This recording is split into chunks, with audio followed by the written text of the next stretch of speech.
Assalamualaikum warahmatullahi wabarakatuh. Salam sejahtera, Om Swastiastu, Namo Buddhaya, Rahayu.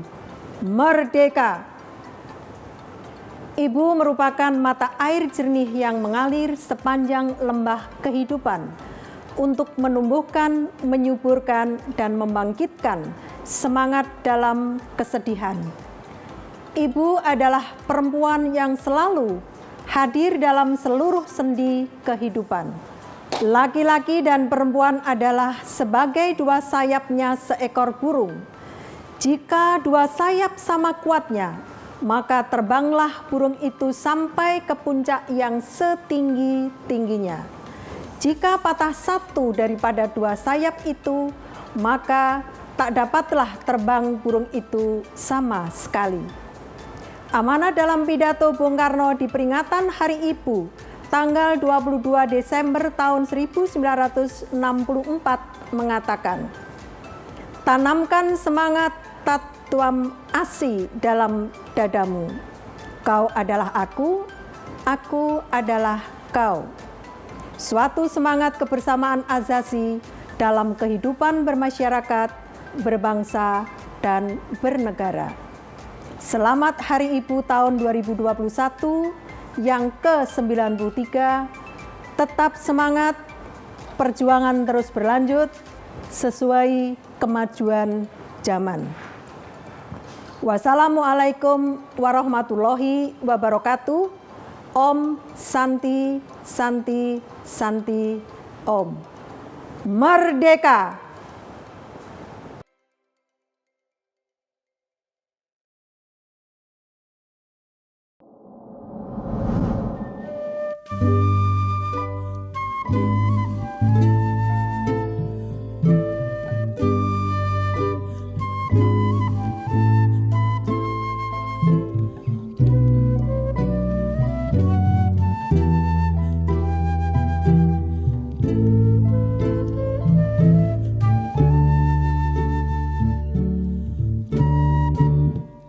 Seindah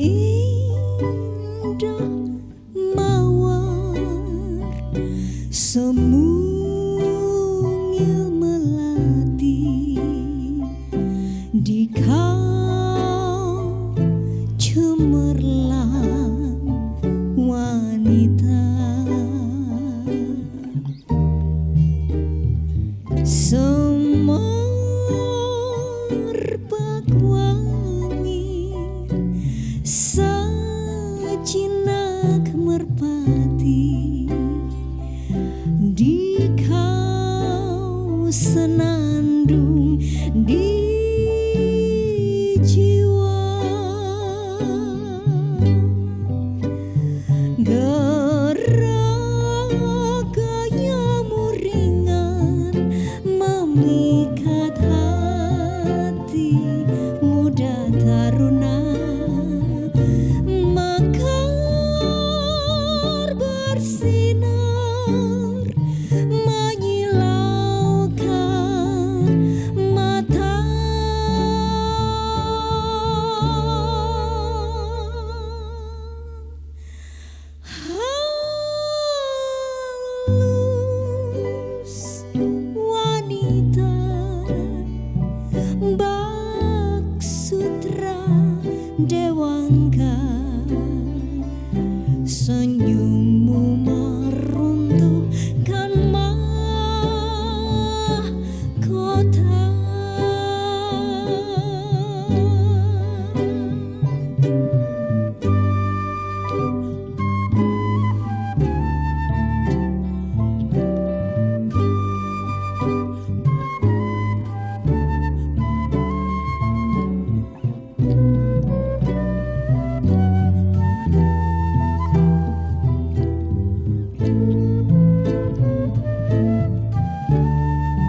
Somerbak wangi sejenak merpati di kau senandung di jiwa gerak gayamu ringan memikat hati muda taruna mekar bersinar menyilaukan mata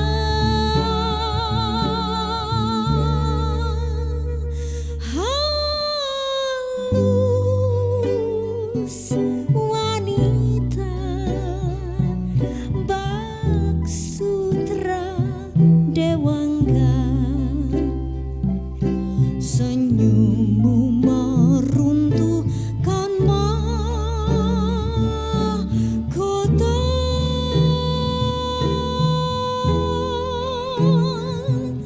senyummu meruntuhkan mahkota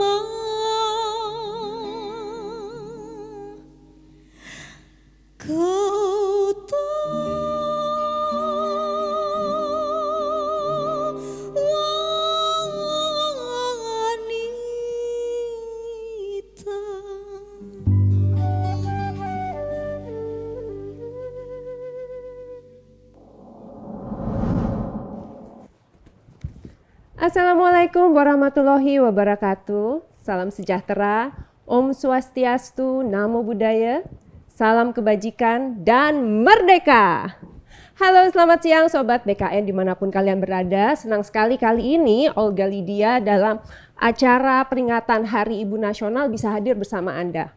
Nah, acara ini diselenggarakan oleh DPP PDI Perjuangan Bidang Kesehatan, Perempuan dan Anak bersama Badan Kebudayaan Nasional PDI Perjuangan. Dan kali ini seru banget nih. Kita akan mengangkat tema sejarah kebangkitan perempuan Indonesia. Perempuan, khususnya di Indonesia, punya sejarah yang panjang atas peran dan kontribusinya memajukan bangsa dan negara. Hari Ibu Nasional adalah puncak penghargaan pemerintah Republik Indonesia untuk menghormati semua perempuan di Indonesia. Tentu setelahnya kita bisa melihat bagaimana perempuan tampil di berbagai segmen kehidupan di tanah air kita ini. Mereka yang berpolitik, mereka yang mengajar, mereka yang tampil di panggung kejuaraan nasional maupun internasional. Disadari atau tidak, munculnya nama-nama perempuan tadi adalah bukti dari keberhasilan kaum perempuan menempa dirinya. Sekarang kita sudah ada di era di mana globalisasi dan digitalisasi masuk dalam relung kehidupan sehari-hari masyarakat Indonesia. Lantas, bagaimana kaum perempuan menyesuaikan diri di situasi sekarang ini? Nah, baiklah, di episode kita kali ini kita kedatangan 3 tamu yang sangat-sangat istimewa. Nah, tadi kan kita udah menyaksikan hiburan yang ditampilkan oleh Keroncong 7 Putri asal Bandung. Dan juga kita menyaksikan bagaimana Sruti Respati membawakan lagu-lagu yang mungkin kita dengar sebagai lagu modern, tapi ternyata klop dibawakan dengan keroncong. Jangan khawatir, kalau Anda merindukannya, mereka akan hibur kita kembali. Dan semuanya hari ini karena dalam rangka Hari Ibu, maka semuanya adalah perempuan yang mengisi hari ini. Nah, langsung saja saya perkenalkan narasumber kita. Yang pertama tentunya tidak asing lagi, yaitu Mbak Puan Maharani. Apa kabar Mbak? Baik, terima kasih. Selamat sore. Selamat sore. Dan juga di sebelah saya ini hadir dari jauh loh. Dia adalah Kak Rini Modau, doktor bidang pendidikan yang juga aktif di Yayasan Papua Muda Inspiratif. Dan yang terakhir kita juga kehadiran tokoh politik milenial dari Kota Malang, anggota Komisi D DPRD Kota Malang, Amitya Ratna Gandhi. Halo, siang. Waduh, ini tamu-tamu kita nih luar biasa sekali, perempuan-perempuan hebat. Nah, senang sekali. Langsung saja kita mulai ini karena banyak pemirsa yang ingin bertanya-tanya, khususnya untuk Mbak Puan. Mbak Puan, kalau saya tanyakan apa yang terlintas pertama pada saat mendengar Hari Ibu? Ya, tentu saja kalau kita dengar Hari Ibu, sebelumnya saya harus menyampaikan dulu selamat Hari Ibu untuk kamu semua, kita semua, dan semua perempuan yang ada di Indonesia. Bicara Hari Ibu tentu saja tidak lepas dari apa yang pernah atau dilakukan oleh Bung Karno saat tanggal 22 Desember itu dinyatakan sebagai hari nasional, walaupun bukan hari libur. Karena Hari Ibu itu tentu saja berbeda dengan Mother's Day yang ada di Barat. Hari Ibu itu adalah bagaimana kita menghormati, kemudian mengapresiasi hak-hak perempuan Indonesia sejak tanggal 22 Desember diresmikan oleh Bung Karno di adanya Kongres Perempuan Indonesia di Jogja yang tahun 1928 yang pernah dilakukan oleh perempuan-perempuan pada saat itu, di mana sesuai dengan apa yang menjadi cita-cita mereka di Kongres Perempuan itu, bahwa perempuan-perempuan itu adalah perempuan-perempuan yang pintar bisa berorganisasi, saling menghargai, kemudian tentu saja mau melakukan aktivitas politik. Bagaimana bisa menentukan keputusan-keputusannya itu memang secara nalar dan objektif. Jadi kita perempuan itu tidak hanya kemudian menyampaikan satu keputusan dengan hati, tapi juga harus pakai logika. Dan tentu saja perempuan itu bukan hanya ibu, tapi perempuan yang memang perempuan yang dilahirkan sebagai perempuan, yang memang mampu, kemudian mampu dan mau menghargai dan menyatakan apa yang menjadi cita-cita dalam pikirannya untuk perempuan-perempuan Indonesia menjadi perempuan-perempuan hebat.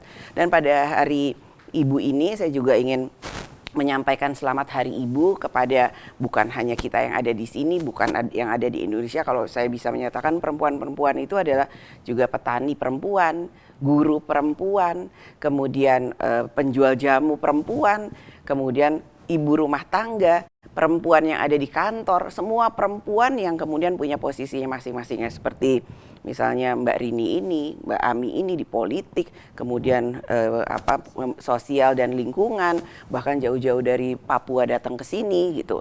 Kita ada di sini kan karena kita ingin bisa mengabadikan atau menjadi perempuan-perempuan hebat yang bisa berguna untuk bangsa dan negara. Ya mungkin itu. Jadi perempuan itu, Hari Ibu itu bukan hanya dirayakan oleh ibu-ibu yang sudah pernah mengandung dan melahirkan, tapi sebaiknya Hari Ibu itu memang bisa kemudian membuat seorang perempuan itu dihargai.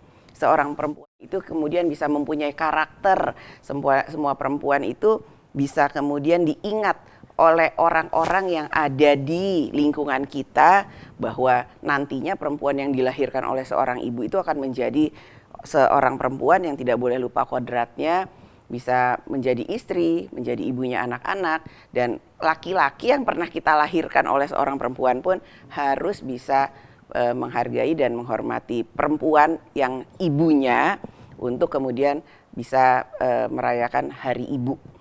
Jadi Hari Ibu menurut saya masih perlu.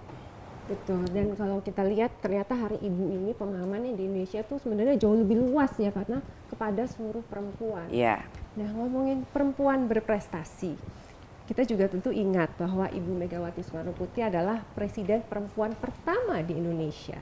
Kalau kita lihat di Amerika belum ada loh Bu, presiden perempuan di Amerika. Di Indonesia udah ada. Nah, kalau ngomongin Mbak Puan ini adalah Menko perempuan pertama, betul ya Mbak? Betul, dan termuda. Dan termuda. Dan sekarang juga menjadi ketua DPR perempuan pertama juga. Perempuan pertama juga dan termuda. Jadi ngomong-ngomong ibu dan anak nih kelihatannya ada pertama perempuan ya. Hebat banget ya. Kita jadi penasaran semua ini sebetulnya Mbak Puan dengan pengalaman ibu, melihat ibu seperti itu, apakah ada pesan-pesan atau banyak yang diajarkan oleh ibu kepada Mbak Puan? Ya banyak sekali, bahwa apa yang dilakukan Ibu Mega itu tentu saja implementasi atau realisasi dari tadi yang apa saya sampaikan, bahwa perempuan-perempuan Indonesia itu adalah perempuan yang harus bisa kritis, kemudian tidak apatis pada politik, tidak melupakan kodratnya sebagai perempuan dan istri, namun tetap bisa berkarya di luar rumahnya. Kemudian perempuan sehat tentu saja akan membuat perempuan kuat dan Indonesia hebat, menurut saya seperti itu. Dan banyak sekali yang diajarkan oleh ibu saya bahwa ya kamu harus bisa kemudian mendedikasikan diri kamu, ya selain kodratnya kamu, ya kamu bisa diakui oleh paling tidak keluarga kamu, lingkungan kamu, dan kalau bisa lebih luas lagi lah secara nasional. Dan kita nggak boleh apatis hanya berdiam diri saja di rumah. Tapi saya juga bukan kemudian mengatakan bahwa perempuan-perempuan atau ibu rumah tangga yang ada di rumah itu bukan tidak bisa berbuat apa-apa. Dedikasi seorang perempuan itu untuk tinggal di rumah, ngurusin anaknya, ngurusin suaminya, menyiapkan rumah, menyiapkan pakaian, rumahnya harus bersih supaya keluarganya sehat. Itu dedikasi yang luar biasa. Jadi ya banyak sekali yang kemudian saya diajarkan, dan sampai akhirnya kemudian saya bisa sampai seperti ini tentu saja karena dorongan dari ibu saya dan dukungan dari keluarga. Itu juga penting. Itu penting saling sekali. Mendukung dalam keluarga. Selain juga memberi contoh, kalau bahkan sih contohnya langsung ya di rumah langsung. Nah, sekarang saya mau ngobrol dulu dengan Kak Rini. Nah, Kak Rini, saya ingin tahu pandangan Kak Rini sendiri bagaimana kondisi perempuan di Indonesia saat ini menurut Kak Rini. Iya, tadi saya melanjutkan dari apa yang Bu Puan sudah sampaikan, bahwa kita di Indonesia ini sangat beragam tentunya ya, dari berbagai daerah, kita juga dari seluruh Indonesia ini kan juga beragam culture. Tapi memang perempuan Indonesia ini yang terkenal perempuan yang kalau waktu saya kuliah di luar orang taunya tuh orang Asia tuh kuat gitu, maksudnya terutama orang Indonesia tuh perempuannya tough sekali. Iya, mereka tuh bilangnya gitu. Terus kemudian kalau saya bicara tadi juga tentang bagaimana perannya di dalam di rumah ataupun juga di wilayah domestik ya, dan juga bagaimana dia juga di organisasi dan di luar, saya pikir itu kita kembali kepada konsep bahwa perempuan itu multitask, dan itu memang that's true gitu ya, bahwa kita mengakui bahwa dimanapun kita berada itu perempuan memang walaupun secara kodrat dia memerankan perannya, tapi multitask itu yang sangat penting saya lihat, karena perempuan Indonesia tuh mengisi seluruh ruang itu sih menurut saya, dan memang penting sekali untuk selalu di highlight oleh budaya yang patriarkal di Indonesia ini. Seperti tadi Bu Puan juga sampaikan bahwa laki-laki itu lahir dari perempuan. Jadi kalau kita di Papua kayak saya sengaja hari ini pakai noken ya, karena ke kebun kemana perempuan juga ditaruh, masih anak ditaruh di noken. Jadi seperti itu, bahwa memang budaya kita itu perempuan itu memang harus dihargai, bukan saja dari tapi martabat sebenarnya tinggi. Cuman dalam budaya itu yang tidak diberi ruang-ruang yang tadi. Sebenarnya kalau kita mengisi dalam multitask itu di semua lini, bahwa perempuan itu diberikan ruang, bahkan juga para laki-laki juga sadar gender atau feminisme itu, maka mereka juga akan membuka ruang-ruang itu, bukan untuk mengapalai, bukan, tapi justru untuk bekerja bersama-sama. Saya pikir ide gotong royong itu sebenarnya juga masuk ke dalam genderisasi itu. Iya kan? Tapi kalau misalnya saat ini kita melihat masih ada sedikit problem di sana sini mengenai kesetaraan perempuan, itu sebenarnya masalah dari perempuannya perlu sosialisasi atau memberi keberanian gitu, atau dari pihak laki-lakinya juga? Both sih, maksudnya dua sisi. Tapi kalau saya lihat di perempuan Indonesianya sendiri, saya pikir bahwa edukasi itu paling utama. Kita di Indonesia ini memang harus diakui bahwa edukasi itu belum merata ya, pendidikan sampai kalau ini di bawah itu belum sampai masuk ke area yang paling vital ya, misalnya di kampung-kampung itu memang perempuan-perempuan masih banyak yang kayak mungkin kita sempat obrol sebelumnya ya Mbak Olga, bahwa perempuan itu masih ada yang pernikahan dini masih terjadi, karena memang culture-nya juga mendorong supaya perempuan itu menikah di usia muda, padahal banyak sekali secara mental tuh dia harus dipersiapkan.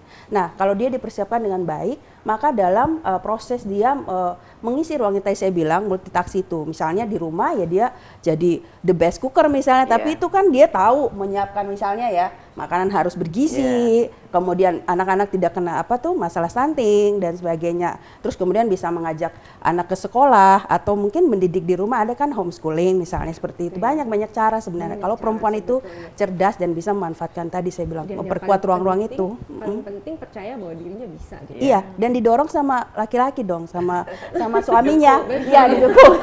Itu harus ayah butuh didorong aja nggak jadi, harus didukung. Tadi bilang keluarga ya. Benar, Oke. benar. Nah berikutnya saya mau nanya pada Mbak Amitya. Iya. Lebih akrab panggil Mbak Mia ya. Iya, iya. Nggak ada di namanya. Nggak ada di namanya, tapi akrabnya Mbak Mia.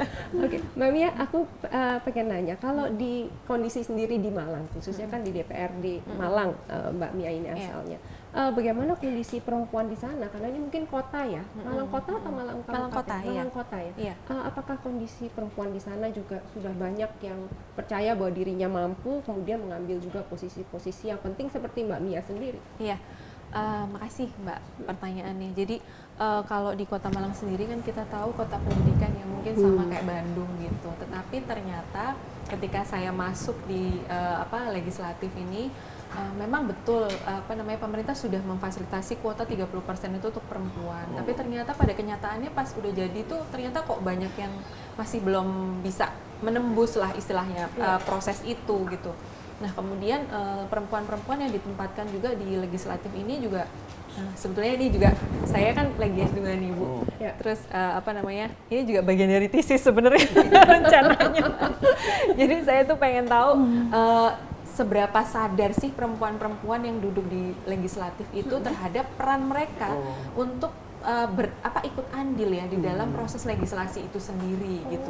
Mereka aware nggak sih sebenarnya kalau mereka tuh perempuan dan apa aja yang mesti dibawa di dalam peraturan-peraturan yang mungkin akan dituangkan di dalam legislatif itu sendiri, mungkin dari budgetingnya karena kan kebijakan anggaran tuh kan juga kebijakan politik gitu. Jadi kira-kira apa yang akan dituangkan di situ, sadar nggak mereka? Nah ini juga saya bagian dari istilahnya saya pengen tahu juga apakah saya ditempatkan di situ juga saya sudah paham nih perempuan tuh gimana gitu. Jangan-jangan yang selama ini saya lihat tuh bias gitu kan. Kita juga karena patriarki itu kan kita di-repress banget ya sama budaya gitu. Sampai kadang-kadang kita nggak sadar kok kita bias gitu. Jadi ada beberapa hal yang mungkin namanya juga merevolusi mental gitu ya, nggak bisa sebentar mungkin ya Bu ya. Jadi memang perjuangannya mesti continue. Tapi kalau di Kota Malang sendiri memang yang saya lihat ya ada beberapa poin-poin di mana memang kita masih belum, perempuan itu tidak mensupport perempuan, belum solid gitu loh. Artinya iya benar nggak sih Mbak? Iya. Terus kadang-kadang itu kayak belum mengalami nggak? Curhat. Iya, kadang-kadang tuh ada lagi gitu ya. Kesel banget kenapa sih kok ini kan buat kepentingan bersama gitu ya. Tapi kayaknya mereka kayak nggak mau kalah gitu loh. Jadi ada beberapa yang kayak gitu sih Mbak, saya rasain ada pressure-nya di antara perempuan. Tapi balik lagi gitu, kalau menurut Mbak Mia sendiri, kalau kita bicara soal sejarah perempuan di Indonesia dan kira-kira seberapa penting sih kita membangkitkan kembali di tengah situasi seperti ini gitu. Waktu itu kan luar biasa banget ya. Seperti Mbak Puan bilang, Kongres Perempuan. 1928 itu perempuan-perempuan bisa punya pikiran untuk memperjuangkan haknya. Padahal sekarang aja masih ada yang nggak kepikiran. Padahal udah 100 tahun kemudian. Menurut Mbak Mia sendiri bagaimana? Iya, jadi kalau menurut saya ya Mbak, kita tuh memang seperti yang dikatakan Bung Karno itu jangan melupakan sejarah, itu yang penting banget. Jadi sebenarnya kita bisa flashback ke belakang sejarah itu kayak apa, terus kita bisa tahu milestone-nya yang sudah dilakukan oleh pendahulu kita tuh seperti apa, kita tinggal meneruskan gitu loh. Nah seperti yang tadi disampaikan sama Bu Puan tuh udah banyak banget, jadi memang kongres pertama tuh tahun 1928, akhirnya berhasil ngumpulin perempuan-perempuan gitu yang saya yakin dengan atmosfer saat itu tuh sulit pasti ya, susah gitu kan. Kan nggak kayak kita mau hangout di kafe, kayak gitu ya. Itu perlu keberanian revolusioner. Iya benar makanya. Dan itu Jawa Sumatera aja yang baru bisa ketemu tahun 28 itu. Terus baru berhasil kemudian tahun 35 kalau nggak salah, jadi 7 tahun kemudian gitu baru ada lagi. Dan di kongres yang pertama itu keputusan yang disampaikan tuh juga masih bentuknya fragmental ya, kalau saya lihat dari sejarah. Saya juga baca dulu Bu. Jadi belajar dulu nih gitu, pengen tahu sejarahnya tuh kayak apa. Jadi masih ada keputusan-keputusan yang diambil atau poin-poin yang diambil tuh masih fragmental. Kayak sebenarnya kasus-kasus isu-isu yang sekarang seperti misalnya kayak stunting, terus pernikahan usia muda itu sudah dibahas ketika tahun 28 itu gitu. Udah identifikasi permasalahannya. Iya, sudah. Jadi kemudian tahun 35 akhirnya juga sudah mulai holistik gitu. Jadi sudah mulai bagaimana ibu sebagai ibu bangsa fungsinya gitu. Kemudian tahun 38 setelahnya itu kongres yang ketiga gitu. Nah, Bung Karno sendiri di dalam bukunya juga sudah menulis tahun 1928 bahwa sebenarnya tuh kongres yang pertama tuh nggak boleh tentang keperempuanan aja, sebenarnya kita harus mikir secara holistik. Jadi kayak Bung Karno itu kayak udah mikir ke depan visioner gitu loh gitu. Jadi udah bakalan tahu nih sebenarnya langkah yang dilakukan itu sudah bagus, step ahead gitu. Tapi sebenarnya yang lebih baik lagi adalah bagaimana kita melihat perempuan ini sebagai ibu bangsa yang mencetak generasi gitu. Nah, seperti itu. Jadi menurut saya penting banget karena tidak boleh kita lupakan supaya kita tahu jejaknya. Jadi kita tinggal meneruskan perjuangannya gitu sih, Mbak. Dengan mengikuti itu kita tahu bahwa ternyata problem-problem ini juga harus kita lanjutkan, kita selesaikan gitu ya, masalah-masalah yang dibicarakan tahun 1928 ini gitu, karena Indonesia demikian luas. Nah, ini seru banget nih kita kalau dengar jawaban-jawaban dari semua narasumber ini. Tapi saya juga ingin menanyakan bahwa kita mengalami semua bahwa pandemi COVID-19 ini memukul kita dengan luar biasa. Nah, bagaimana para perempuan milenial sekarang melihat hal itu? Apakah harus tetap optimis atau semangat? Nah, ikuti perbincangan kita. Sebelumnya, saksikan dulu Keroncong 7 Putri bersama Sruti Respati.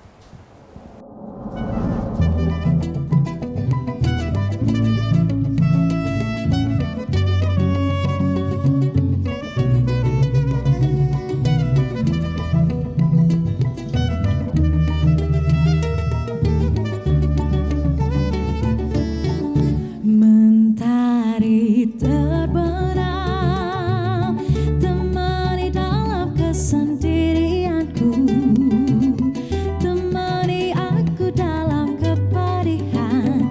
Kini ku bertahan. Mentari terbenam, beri semangat pada jiwaku, kicauan untuk hidupku. Kini ku bertahan. Aku pasti bisa menikmati semua dan menghadapinya. Aku yakin pasti bisa.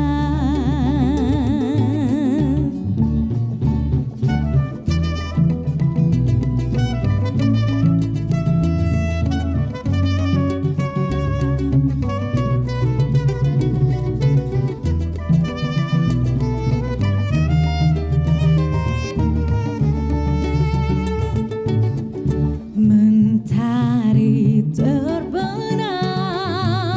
beri semangat pada jiwaku, beri kicauan untuk hidupku. Kini ku bertahan. Aku pasti bisa menikmati semua dan menghadapinya.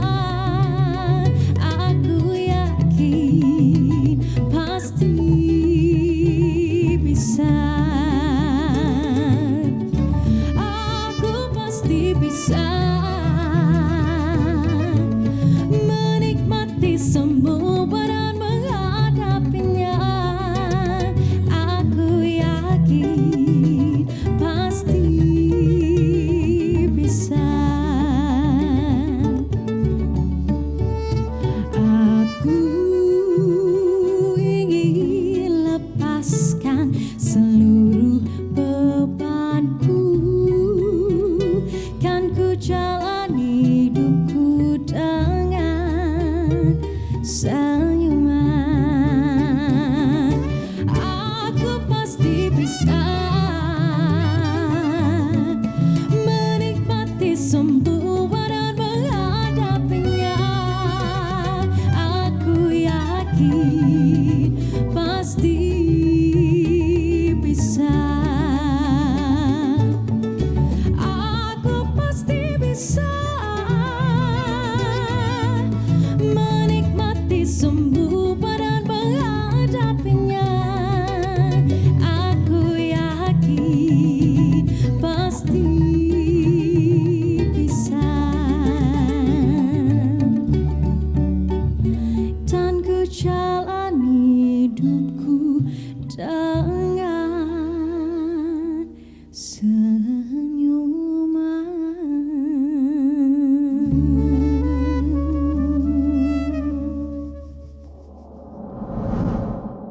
Ibu.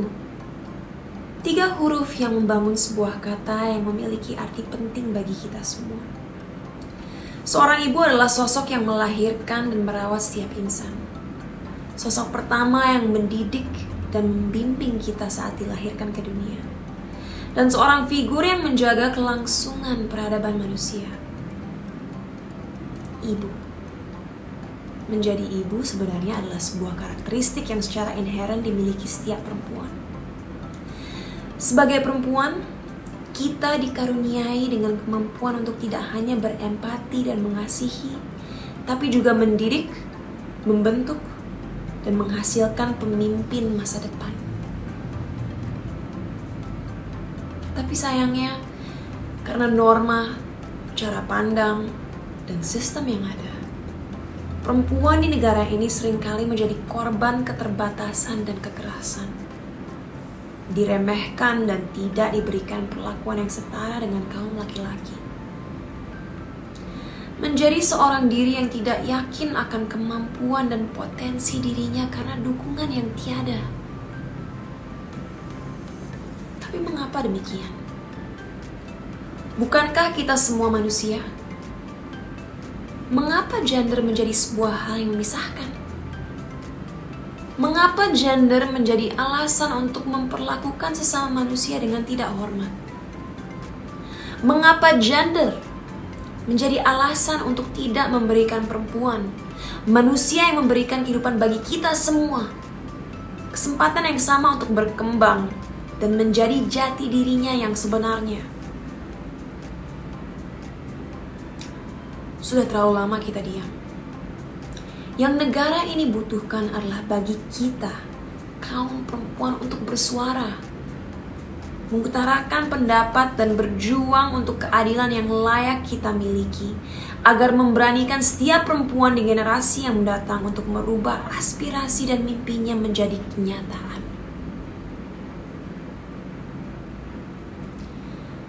Sebagai perempuan yang berdaya, kita harus berjuang untuk merombak cara berpikir masyarakat. Karena yang kita miliki adalah masalah sistemik.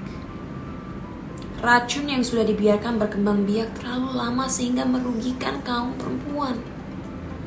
Warga negara yang mendirikan 50% dari bangsa ini. Sebagai seorang perempuan, saya percaya bahwa kita harus bekerja sama agar perjuangan ini bisa suatu saat nanti merubah paradigma negara, di mana setiap orang, perempuan maupun laki-laki, muda maupun tua, apapun latar belakangnya, sadar bahwa peran seorang perempuan bukan hanya membina keluarga, bekerja di dapur, beberes, atau menangani pekerjaan domestik lainnya, tapi juga menggunakan kemampuan emosional, mental, dan fisik mereka untuk memimpin, membina, dan mendukung kesejahteraan bangsa di berbagai sektor kehidupan, pribadi maupun profesional. Di mata seorang anak, ibu adalah sosok yang sempurna, kuat bagai pahlawan. Oleh karena itu, mari kita tanamkan nilai-nilai kesetaraan dalam masyarakat kita, agar setiap perempuan dapat menumbuhkan rasa kepercayaan diri dan mental yang kuat untuk menyadari bahwa potensi mereka tidak terbatas. Agar setiap laki-laki sadar bahwa perempuan layak diperlakukan sebagai seorang ibu yang berjasa bagi kesuksesan dan kebahagiaan semua. Selamat Hari Ibu. Mari kita berterima kasih atas perjuangan mereka yang sudah memberdayakan dan membuka mata kita agar menyadari bahwa setiap perempuan pada dasarnya adalah seorang pahlawan. Kuat, berani, dan tak tergantikan. Sahabat BKN tersayang, kembali lagi ke perbincangan mengenai sejarah kebangkitan perempuan Indonesia bersama perempuan-perempuan inspiratif kita. Nah, saya mau nanya nih sama Mbak Puan. Kan perempuan tuh tugasnya banyak, apalagi Mbak Puan nih. Lebih daripada orang-orang perempuan biasa karena aktivis juga, kemudian politikus juga. yang ngantor kan di DPR tuh ngantor juga, ngurusin partai juga, tapi juga ibu, istri di rumah dan juga anak gitu. Nah, bagaimana Mbak Puan menyeimbangkan ini? Apakah Mbak Puan juga melihat dari ibu, karena ibu juga sama sibuknya sebetulnya? Ya sama, apa yang menjadi pengalaman saya waktu masih gadis, masih remaja, saya juga pasti lihat ibu saya, ini gimana ya, kok setiap hari ditinggal terus, misalnya, karena aktivitas ibu saya tuh dulu dari saya kecil, dari SD tuh, waduh pergi-pergi terus lah, udah pergi-pergi terus.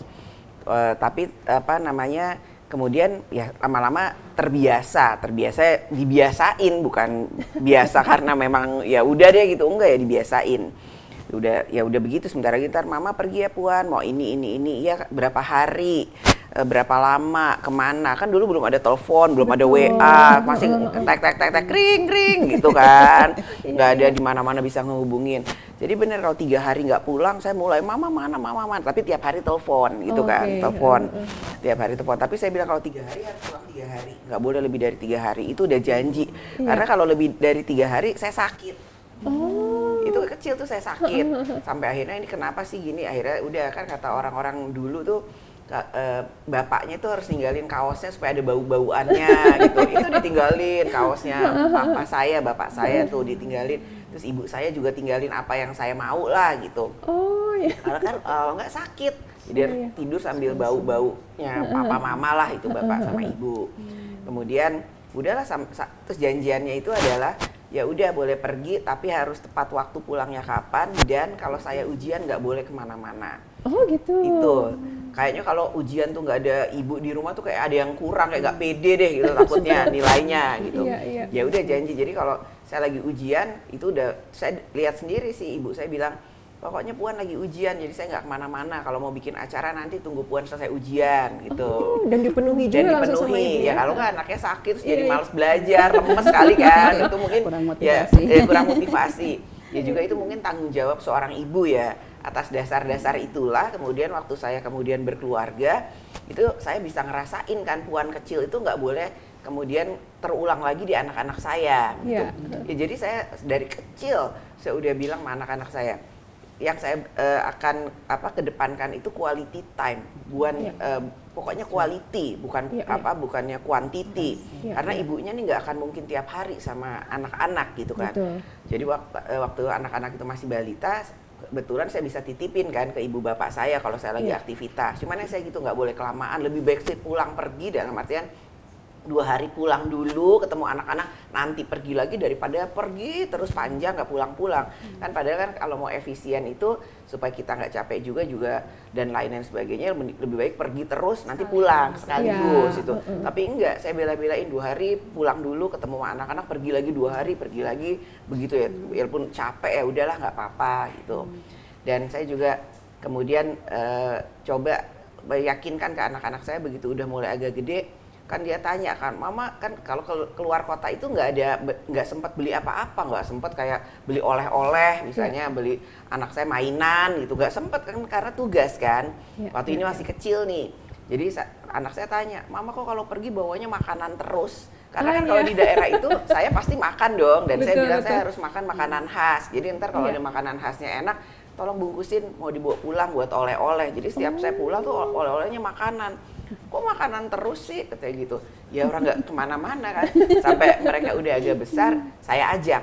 Oh diajak? Saya ajak. Umur berapa itu mulai Mbak diajak? Udah mulai dari SD gitu lah. SD, masih kecil juga loh. Udah SD. Iya. Udah itu saya ajak. Pertama ke kantor. Ke kantor mana aja. Waktu itu saya DPR, saya ajak ke kantor DPR, mama tiap hari ke sini gitu kan.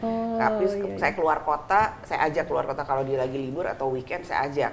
Terus kan dia tahu saya ngapain aja kan.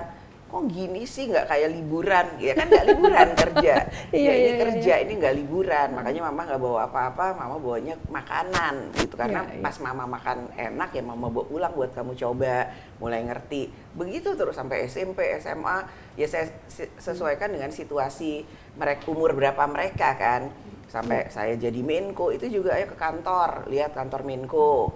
Waduh udah gede waktu itu udah SMA kan, udah mau kuliah. Sampai sekarang DPR, ayo ke kantor mama, lihat kantor DPR. Karena kan kerjaannya beda-beda. Saat Menko, saat anggota DPR saja, sekarang anggota DPR plus ketua DPR gitu kan, beda-beda. Itu saya tunjukin bahwa ibunya kerja, tapi tetap anak saya itu dari kecil sampai sekarang pun kalau mau apa-apa yang taunya cuma saya yang bisa, pasti carinya saya. Betul. Jadi mah aku mau ini makannya belinya di mana gitu. Kamu nih tinggal Google aja lah, ntar tahu makan ini. Nggak mau mama. Ya saya cari itu. itu apa ya? Ya ibu lah. Ya, gitu. mom knows best. Nah, itu ibu lah gitu kan. Ya, kalau masak dulu waktu kecil, mama mau, saya nggak bisa masak ya, tapi saya nggak pinter masak tapi bisa masak. Kamu mau apa? Ayam goreng, biasanya ayam goreng saya chicken teriyaki lah aja ya, paling gampang ya. Jadi saya masak, tapi mereka duduk di meja makan, saya masak itu di dapur. Jadi kebetulan di dapur saya itu ada meja makan yang buat kayak casual gitu kan. Jadi dia duduk situ, nungguin saya masak atau bantuin saya motong-motong, terus saya bawa sepanci-pancinya, sewajan-wajannya di meja. Biasanya gitu saya kasih satu-satu gitu, semua akan wah lahap banget. Ya mungkin saya nggak pinter masak tapi bisa masak, harus bisa masak lah, ibu tuh bisa masak lah gitu kan.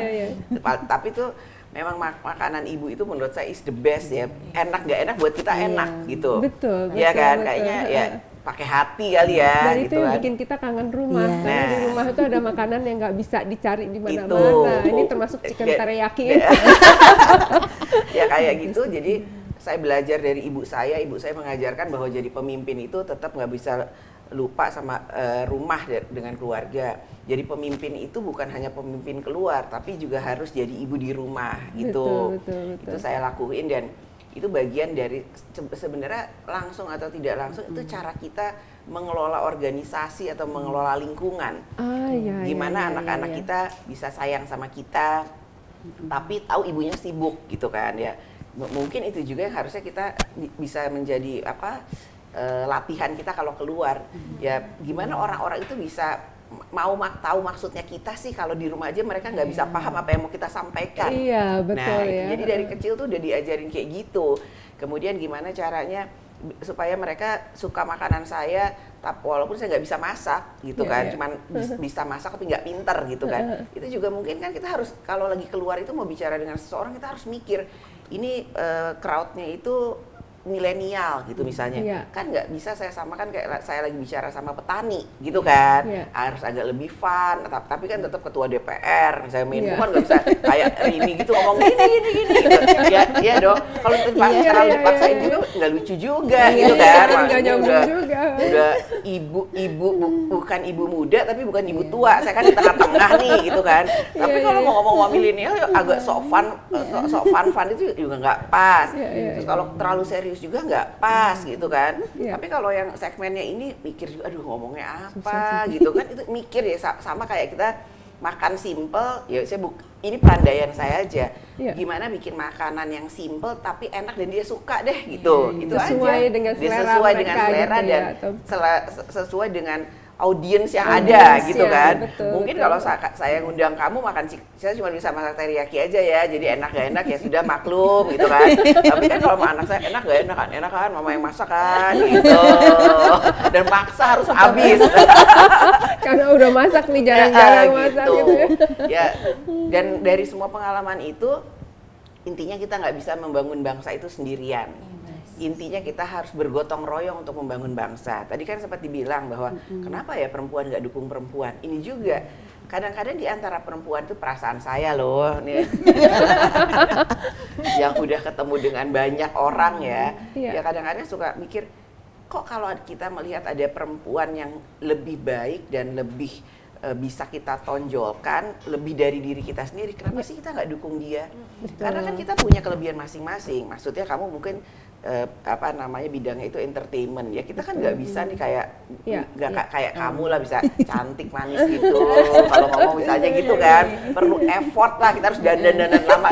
Sementara ini mungkin nih Mia Mia kan paham kalau kita mau ke lapangan kita nggak ada waktu untuk dandan lama kayak gitu, yang simple aja deh gitu. Yang penting kita ngomong, kamu juga kan gimana datang ke lapangan mau kerja sama ibu-ibu UMKM atau segala macam ya, harus repot dandan, tapi kan kita harus saya pakai celana nih karena mau duduk di bawah, simple aja. Jadi kita itu semua perempuan punya kelebihan di bidangnya masing-masing. Ya kenapa nggak ya udah untuk urusan yang ini si A tuh emang lebih baik dari kita, jadi kita bantu dia, Serahkan, kita dukung betul. dia. Yang ini bidangnya ini, udahlah dia jangan kayak kita semuanya bisa, kita nggak semuanya bisa, dan kita pasti nggak ada waktu dan nggak bisa.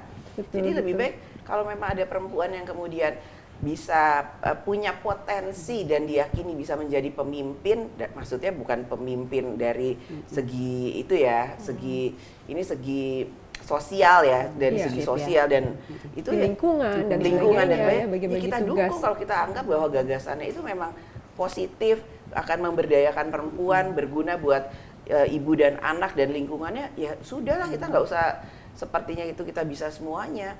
Ini yang saya bisa, salah satu pembelajaran yang saya teladani dari apa yang menjadi pelajaran dari ibu saya.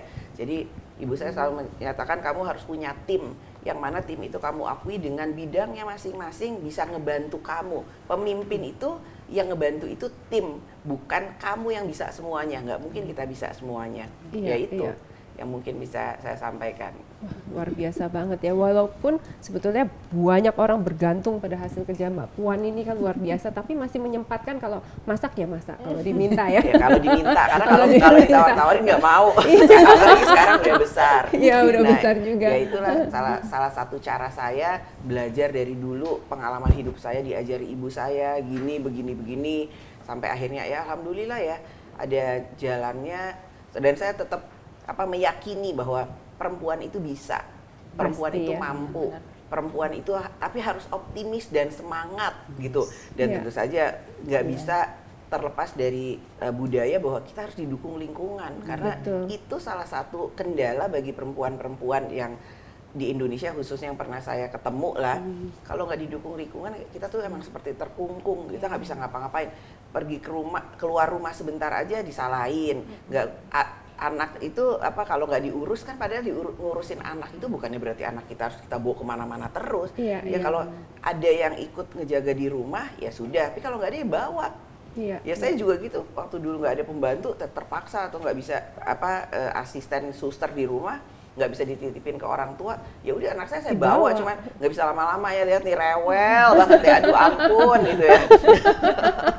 Tapi tetap bisa ya. Iya bisa. Ya Oke. cuman harus didukung, kalau nggak didukung kita susah, kaki kita satu di luar satu di dalam dah. Jadi mau kerja apa-apa juga nggak maksimal. Juga berat gitu Iya. ya. Tapi luar biasa, ini bisa menjadi inspirasi buat kaum perempuan di luar sana yang mungkin bertanya-tanya bagaimana menyeimbangkan. Nah, kalau kita melihat dari Ibu Mega, Mbak Puan yang demikian sibuk, ternyata masih bisa juga Iya. mengatur waktu untuk keluarga dan anak-anak. Nah, kalau kita melihat contoh dari Mbak Puan, pendidikannya jelas di rumah itu ada contoh gitu, yaitu ibunya sendiri. Nah, kalau melihat pendidikan secara nasional gitu, saya pengen nanya kepada Mbak Rini, karena kebetulan doktornya dunia pendidikan nih, mengambil doktor dunia pendidikan. Kalau di Indonesia sendiri bagaimana? Apakah pendidikannya sudah cukup untuk membuat perempuan-perempuan ini menjadi lebih semangat gitu, juga terinspirasi untuk mengikuti jejak Mbak Puan? Kalau saya lihat ya, pengamatan saya ya di dunia pendidikan untuk saat ini memang banyak perempuan justru yang keluar tampil, dan itu saya bersyukur banget ya di periode Pak Jokowi dan semua termasuk Bu Puan, banyak sekali hal-hal yang inspiratif begitu bagi perempuan-perempuan muda. Ya tadi seperti berbicara tentang UMKM, milenial, banyak justru di lapangan waktu saya turun perempuan-perempuan justru yang semangat. Iya, mereka justru yang punya misalnya paket yang crispy yang kayak chip-chip gitu, gorengan dari pisang, kan mereka yang buat di packaging, dibuat cantik-cantik, kemudian mereka yang justru antusias. Mungkin juga saya pikir bahwa pendidikan itu sudah memberikan juga motivasi banyak bagi perempuan muda untuk keluar memperbaiki ekonomi mereka, karena saya pikir mereka juga sudah sadar bahwa kalau mereka punya uang sendiri, mereka punya yang bisa mereka pakai untuk beli belanja hari-hari, karena saya tahu kebutuhan perempuan secara domestik itu juga tinggi ya, nggak mungkin tiap hari minta orang tua seperti itu sudah banyak di sekarang ini ya. Kalau memang berbeda dengan dulu, perjuangannya cukup lebih kuat menurut saya, lebih banyak, karena saya pikir memang 2 kali lipat, karena memang ruang-ruang itu tidak terbuka, misalnya dengan teknologi sekarang. Ada juga ya kan lebih gampang dengan jejaring, mereka bisa mendapatkan hal-hal yang mereka butuhkan, misalnya terutama di daerah-daerah ya yang membutuhkan misalnya untuk mengembangkan usaha itu kan juga cukup sulit ya. Tapi sekarang sudah lebih terbuka. Jadi perempuan muda secara nasional saya lihat pendidikan udah lebih baik menurut saya. Sebetulnya yang mempengaruhi Cuman nggak merata aja, belum merata. Itu sih Itu yang catatannya. menjadi satu masalah Iya. tersendiri. Namun kalau kita lihat bahwa bagaimana supaya perempuan ini mau tampil dan berperan lebih dalam masyarakat, itu pendidikan paling penting itu apakah formal atau informal, dari rumah atau dari lingkungan atau apa? Kadang ada benturan budaya mungkin. Kalau yang tadi saya mau garis bawah lagi yang tadi Mbak Puan sudah sebutkan bahwa memang keluarga itu adalah the main base of how to teach you mentality-nya, skill-nya. Karena memang sekarang juga ini beberapa riset juga saya tidak sebutkan semua, tapi mereka melihat bahwa di era Covid saat ini memang ada learning loss. Nah, itu salah satunya misalnya skill-skill yang kurang, misalnya kayak mungkin kita ngobrol tentang bagaimana cuci piring saja. Ada banyak anak-anak karena sibuk dengan HP, nggak tahu cuci piring aja nggak tahu gitu loh. Atau mungkin nggak mau mungkin. Atau diajarin akhirnya juga bahwa kamu pasti nggak bisa nyuci piring, padahal artinya bisa.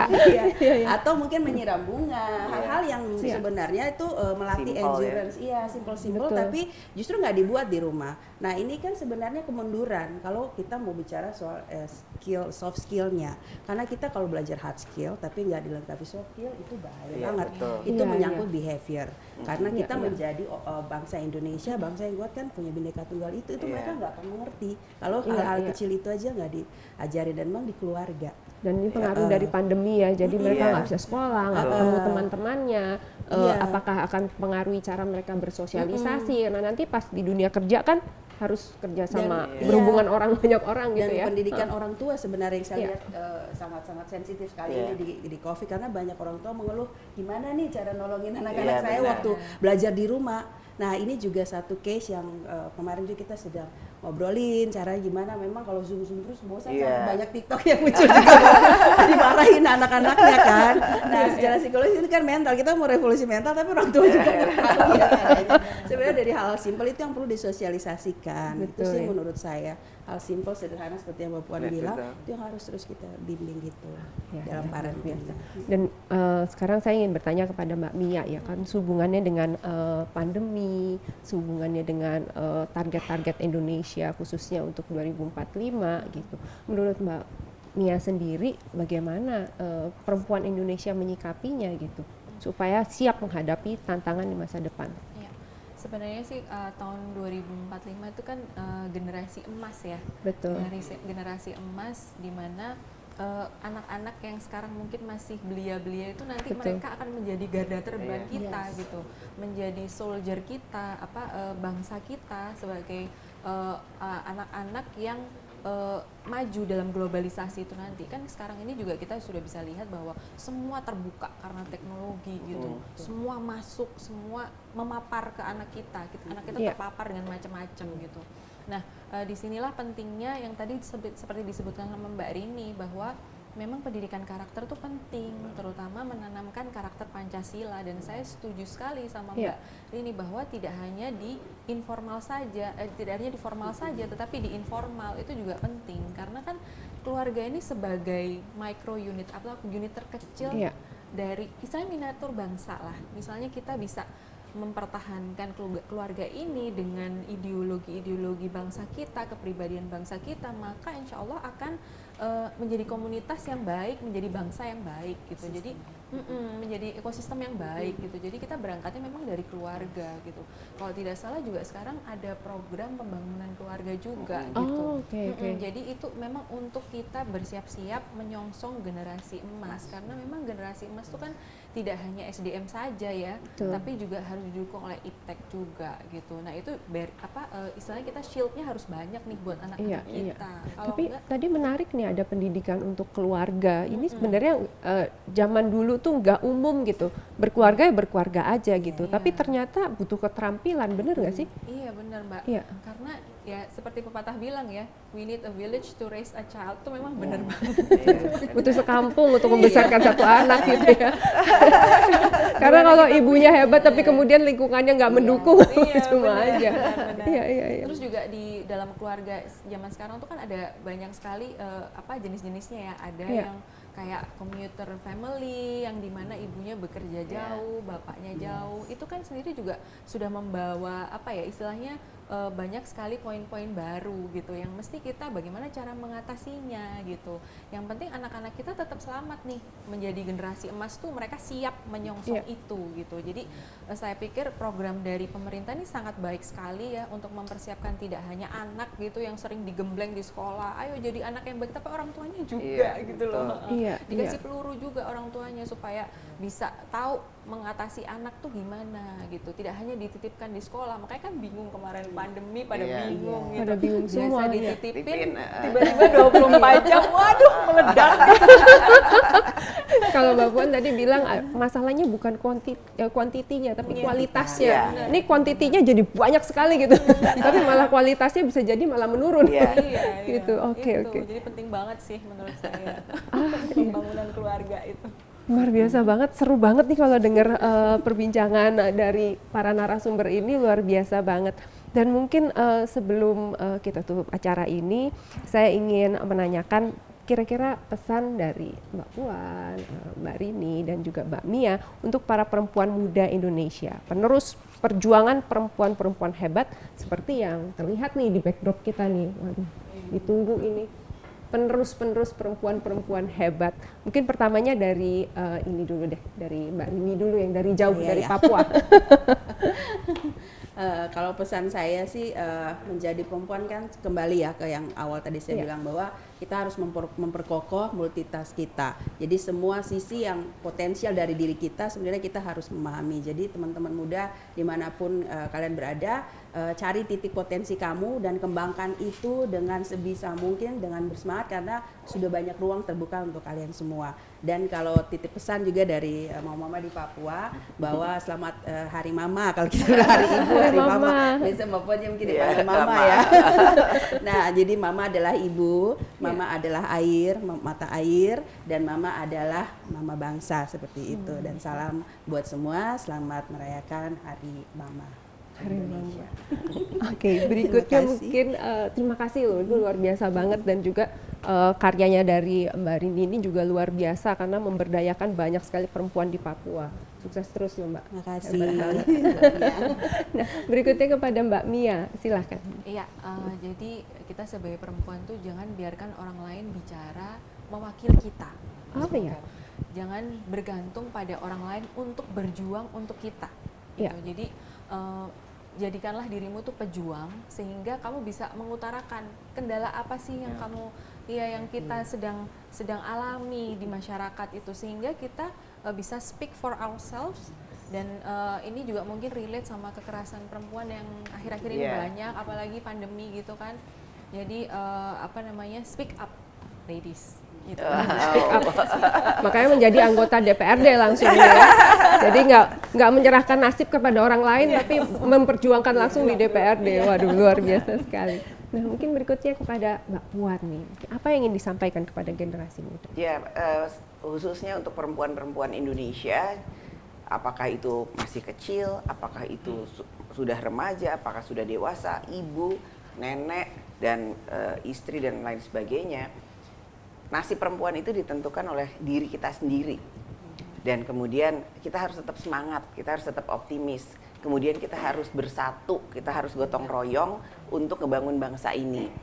Karena urusan emansipasi itu bukan cuma emansipasi perempuan kita minta supaya kita sama sejajar sama laki-laki. Ini bukan masalah sejajar atau tidak sejajar, tapi masalah kita diberikan kesempatan untuk berkiprah sama seperti laki-laki.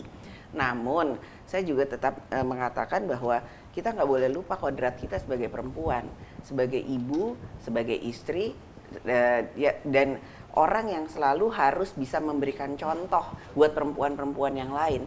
Bahwa dengan kita berkiprah, dengan kemudian kita menjalankan semua hal yang menurut keyakinan kita itu akan bisa membangun Indonesia menjadi hebat, Indonesia menjadi lebih baik, apapun bisa kita lakukan. Ayo kita gotong royong, kita tetap semangat, kita optimis untuk Indonesia hebat dan pasti kita bisa.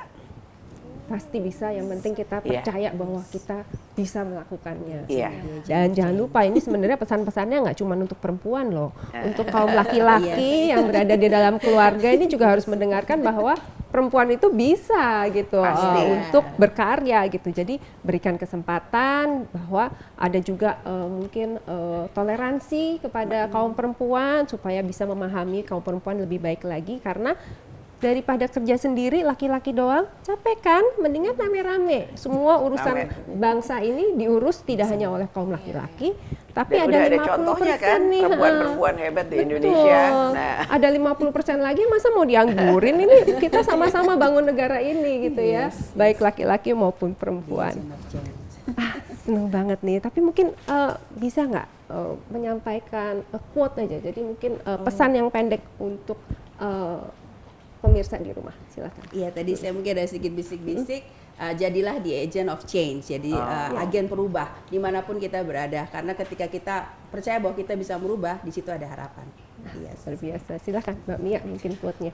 Mungkin quote-nya adalah kita tuh seperti tukang kebun ya, gardener gitu. Jadi Ya. kita menyiapkan tanaman, tapi tidak hanya tanaman, cuman lingkungannya juga disiapin supaya nanti tanaman-tanaman yang baru itu siap untuk ditanam. Itu aja sih. Luar biasa, terima kasih. Dan Mbak Puan mungkin sekali lagi. kalau kita tahu bahwa Kartini itu pernah menyatakan bahwa dalam surat-suratnya itu dikatakan bahwa berikhtiarlah, berjuang membebaskan diri. Artinya apa? Berkiprahlah seperti yang ingin disampaikan sehingga kita itu bisa memperjuangkan bukan hanya diri kita, tapi kebebasan kita untuk berkiprah untuk Indonesia. Luar biasa banget. Memang saya hari ini belajar banyak dan mendapat banyak inspirasi dari narasumber kita hari ini. Terima kasih banget Mbak Puan, di tengah kesibukannya masih mau mampir ngobrol bersama kita dan berbagi pengalaman. Kita jadi tahu waduh, seperti apa Mbak Puan dan Ibu Mega ini sebagai tokoh perempuan yang juga pemimpin tapi juga tetap menjadi ibu juga, menjadi istri juga.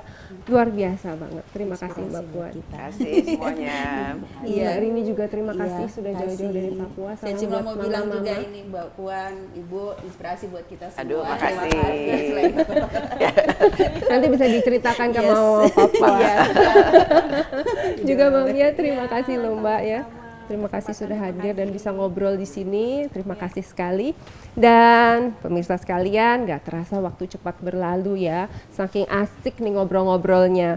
Terima kasih kepada DPP PDI Perjuangan Bidang Kesehatan Perempuan dan Anak bersama BKN PDI Perjuangan yang telah menyelenggarakan peringatan Hari Ibu Nasional dengan tema Sejarah Kebangkitan Perempuan Indonesia. Nah, sekarang saatnya kami pamit, Sobat BKN sekalian dimanapun berada, kita akan berjumpa di lain kesempatan. Ibu merupakan mata air jernih yang mengalir sepanjang lembah kehidupan untuk menyuburkan, menumbuhkan, dan membangkitkan harapan serta semangat dalam keterpurukan. Tatwam asi, seperti kata Bung Karno, kau adalah aku adalah kau. Tetap semangat, jadilah perempuan tangguh untuk keluarga dan masyarakat. Jangan lupa tonton program kita hanya di akun official YouTube BKN PDI Perjuangan dan juga like, subscribe, dan jangan lupa notifikasinya dinyalakan. Sampai jumpa. Wassalamualaikum warahmatullahi wabarakatuh. Merdeka! Merdeka.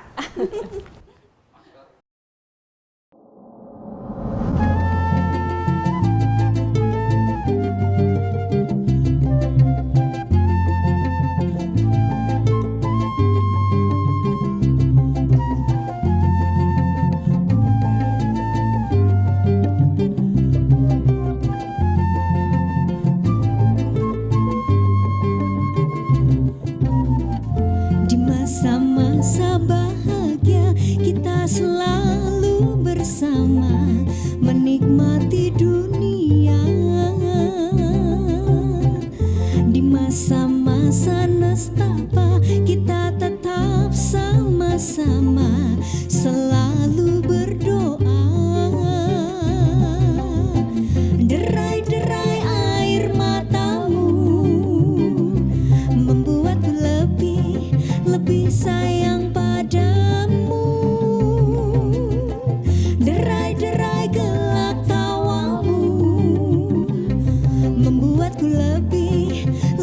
cinta padamu.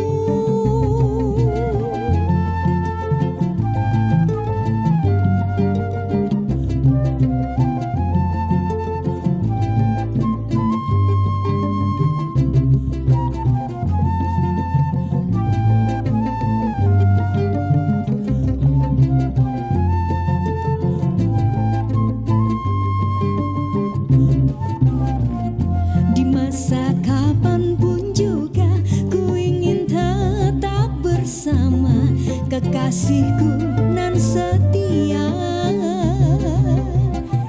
Di masa kapanpun nanti ku ingin terus begini, cinta setia abadi. Derai-derai air matamu membuatku lebih sayang padamu. Derai-derai gelak tawamu membuatku lebih cinta padamu. Cinta padamu, tresno sliramu.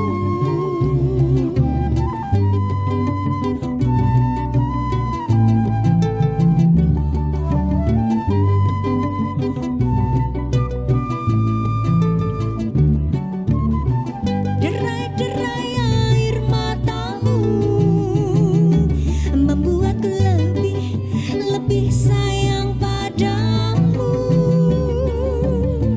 Derai-derai gelak tawamu membuatku lebih cinta padamu. Derai-derai air matamu membuatku lebih sayang